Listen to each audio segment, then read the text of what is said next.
ఇటువంటి కృష్ణయ్య గారు లాంటి వాళ్ళు కొన్ని వేల మంది బాధితులు ఈ చట్టం ద్వారా, నాటి చట్టం ద్వారా ప్రత్యక్షంగా నష్టం కలిగింది అని తమరికి ఈ వేదిక ద్వారా తెలియజేస్తున్నాను అధ్యక్ష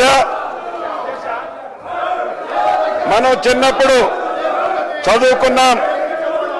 ఒక పిట్ట కథ మీకు చెప్పాల్సిన అవసరం ఉంది అధ్యక్ష. 2 పిల్లులు రొట్టె కథ ఈ ధరణిలో ఉంది.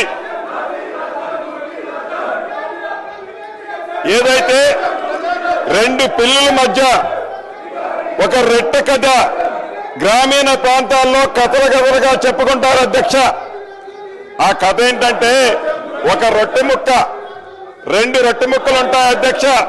ఆ రొట్టె ముక్కలో ఒక పిల్లి ఆ సైజ్ ఎక్కువ ఉందని, ఇంకొక పిల్లి ఈ సైజ్ ఎక్కువ ఉందని కోతి పంచాయతీ చేస్తుంది అధ్యక్ష. చివరికి 2 పిల్లుల్ని కాదని ఆ 2 రొట్టె ముక్కలని ఆ కథలో కోతి తిన్నట్లే ఈ ధరణి కాన్సెప్ట్ ని పెట్టి తెలంగాణ రాష్ట్రంలో ఉండే దళిత, గిరిజన, మైనారిటీ, బీసీల వేలాది ఎకరాల భూములని ఆనాటి పెద్దలు కోతి సామెతలాగానే తన్నుకుపోయారు అధ్యక్ష. ఈ ధరణిని పెట్టి అదే రకంగా